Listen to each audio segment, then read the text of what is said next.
you guys going to start off with questions to make it easier? Right then guys, I'll come on the one then. What's it like when you're doing your filming, having to work with animation where you can't see what you're acting with, and how you sort of, how you learn to do it, obviously, because all you guys probably did do it before. How did you learn to be able to react to something that wasn't there and act with it? Yeah. So as you can imagine, it was something that we had to get used to. The first thing I can remember having to react to was the anomaly, which at that point they had no idea what the anomaly was going to look like. So the director basically shouted at us and basically said, "It's going to be like shards of glass in the sky, guys." So we would have to imagine shards of glass in the sky. That was probably the most kind of confusing one we had to do. And then on from that, we would have a guy who would run around with a stick and a ball on the end. Then a ball would represent the dinosaur, and that would be the eye line for the dinosaur. And then we would just double check with each other how much expression the next person was doing. In Ben's case, there was going. Agree on an eye line. Otherwise you're all going like that. It's alright for me, because I came along in the third series and you could actually know what the dinosaurs look like. Whereas the first series, I guess you were going, what's the CGI going to be like? Are we going to look like morons? That was probably the case. Yeah, I think they've answered the question, haven't they? Right. Any guys? That's a nice one over here. Was there any unmade plot lines or creatures that you heard about but were never actually made in the show? I know one. It was talked to Tim Haynes at one time about an idea that they had, which was a diplodocus coming through, and obviously the chaos that it caused, because it's just sheer size of it, smashing up buildings and whatnot, I just think it would have actually been quite difficult to do, expensive wise. But the interesting thing, there were going to be huge parasites, like these horrible crawly parasites that dropped off it, but when they dropped down, obviously to us they weren't huge, they were huge to us, but they were kind of small on the diplodocus, so it was more dealing with those parasites. Horrible little feeding creatures that would feed off. You know, like you watch these documentaries and there's creatures that suck a fish on a shark and stuff. Yeah. What he said. Well, you know, and that's one that I did hear of, because diplodocus is my favourite dinosaur, so I thought that would have been quite cute, but never got around to it. It would have been quite hard to do that one. But that's the only one that they did. I think they had probably lots of ideas. But yeah, it's stuff that they didn't tell us about. Thank you.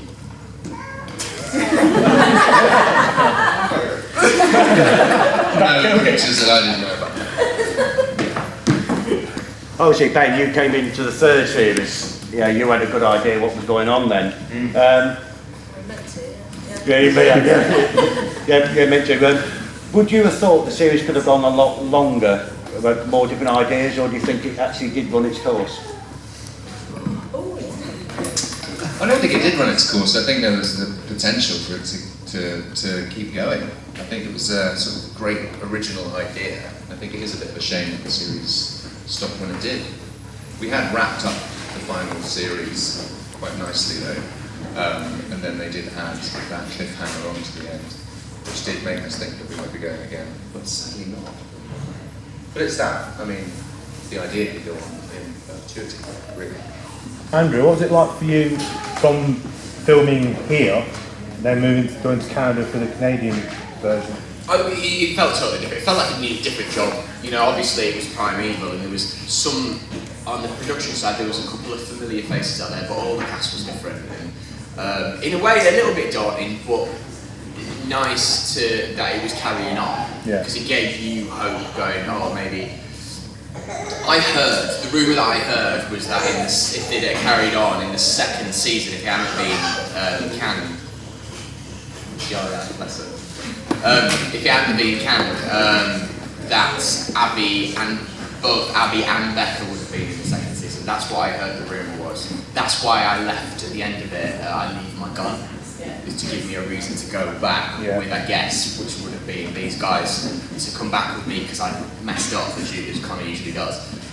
So yeah, that would have been interesting because it would have felt a little bit half and half, more British then. So it was just me kind of giving it my best Brit stuff there. And I know they found it quite hard to work with me because the way I do stuff quite different all the time, and I try and play with stuff and come up with one-liners or whatnot. And it was tough because I noticed how they were like, "Oh, sorry, is he going to do that?" And it was like, "Oh, we're cutting then. Oh, we'll start again." So I guess we all kind of grew together on our show, and we knew we all had a role, and we all did it, to the best of all my stuff, basically, for the good of the show. So, but over there it was quite difficult, but it was nice. And the best thing about it was that I love Vancouver as a place. I really like the place. So, and he was shooting out there, so that was really nice.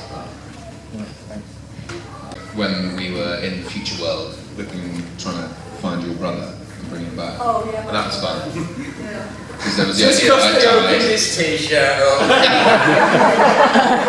When I still got to we all know why find this is favourite.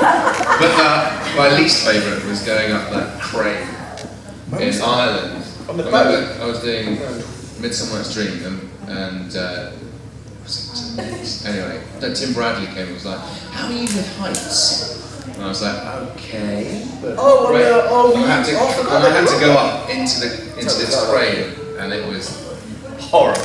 And I hate heights. That was my least favourite. So my favourite was probably the Mercreature episode. Someone died there.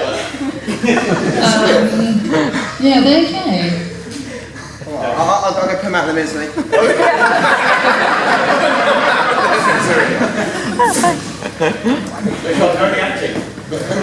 you love being cold in a wetsuit? Yeah, I loved being cold in a wetsuit on set. Well, it's dramatic, isn't it? Too much drama. I also loved the dodos. Because that was quite easy, because you just have to do a little bit of dodging here and there as they were sort of going around your feet. And I thought that when they were put in at the end, it looked really good.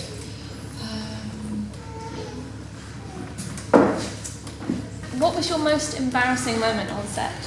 I've got one for that. That was too quick. I had to get swallowed head first by a worm. It was before you joined, but loads of the cast, all the cast actually, were all on the staircase. And obviously, because there's nothing there, I had to pretend to get swallowed by a worm. So I'm literally there with the entire cast, like Dougie Henschel, all serious actor and everyone, all looking at me, I'm like, guys, I couldn't have looked more stupid if I tried. And then to top it all the way, okay, then now put this nice little worm hat on with all this slime. It sucked off your head. So that was, I was genuinely embarrassed when I did that because I felt like a right div. I got really lucky actually in terms of like what I had to do as a character. Because Abby was like empowering and I didn't really have to be in many situations that I looked like a knob. So, it was just kind of... It was quite uncomfortable having you sit on my lap in a minute. Oh yeah! That one. Yeah. I loved it. Not That was funny. That was a fun episode, actually. Yeah, it's a big epic. That was the one after Cotterick dies, following that. I said that before that. So it had to be a big episode, so that's the one with the play. The Top Gear test track. Yeah. I had to drive fast. Shoot star. Yeah, that was fun. Any more? This is mainly at Andrew and Hannah, because sorry Ben, you don't have a figure, but where do you keep your action figure now?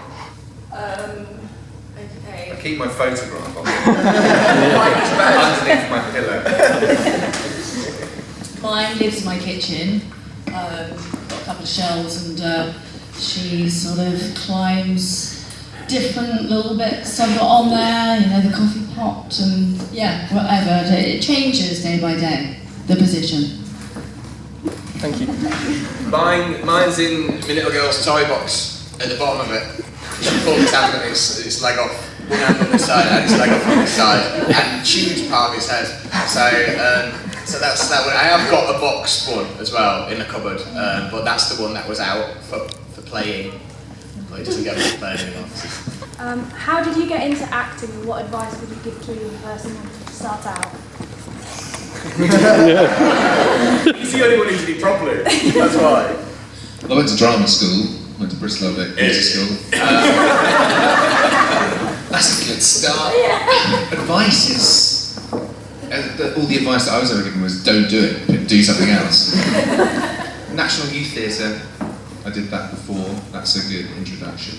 And just trying to get as much experience at school. And then suddenly I started to kind of play more humorous characters and found that more enjoyable actually on set, because you could have a bit more fun. But so I guess I've got both sides, you know, I can play baddies and goodies. The baddies are a little bit easier to play because there's no scale of bad. You can make up how bad you are. Naturally. But it was nice, you know, playing Connor as well and being, you know, kind of nice on the telly, which was cool. So, but I don't know, comedy as well, isn't it? It's quite rewarding doing roles. Yeah, I guess it is, but you take more of a risk when you're in a show and you go, oh, the character who says funny lines, because you're like, if you're not funny, then you feel a bit like a failure. You know what I mean? There's a bit of a burden on you. But with Connor, he was so well written. So, but yeah, I don't know. We'll see what happens. I don't know, like. It makes me laugh when actors get interviews. Sometimes you go, oh, what drew you to the role? And you're like, I got cast in it. I went for loads of auditions and I got cast in that one. And that's the truth of it, really. You know, until you're at like some Hollywood level, you know, we're not turning down scripts. We're very rarely turning down scripts, you know, and that's just absolutely dire. But that's the fascinating thing of acting. You don't know where you're going to be next, or what you're going to be doing, or whether you're going to be learning to ride an horse, or whether you're going to be, you know, learning to use a pump action shotgun. You don't know. So, and that's the beauty of it. So, what will be, will be. We shall see. I don't want to give it back to you like you're the stone. Any other questions? Was there anything in the scripts that weren't stuck to during the filming process, or any one-liners that you made up yourself? Well, sometimes you'd have a big action scene that was written, and you'd be very excited about that coming up. And then you realise that it was at the end of the second block and that they'd run out of budget. And it was in the car park at Tesco. And so he'd then have to rewrite it to accommodate that lack of funds. And they'd end up putting you in a cupboard instead with a mortal wound. And that was it, yeah.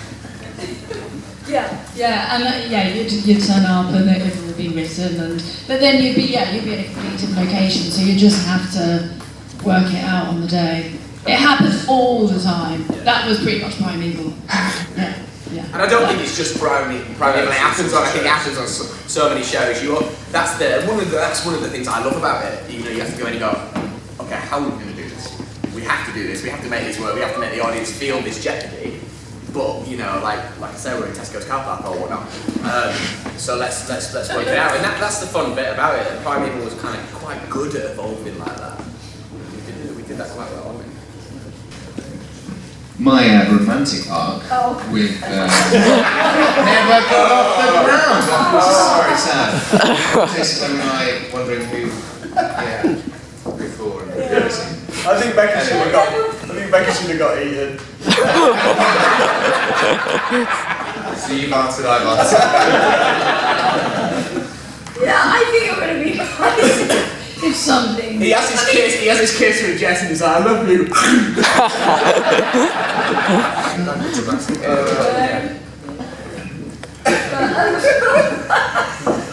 Maybe Becker and Helen or something. That really wouldn't have worked.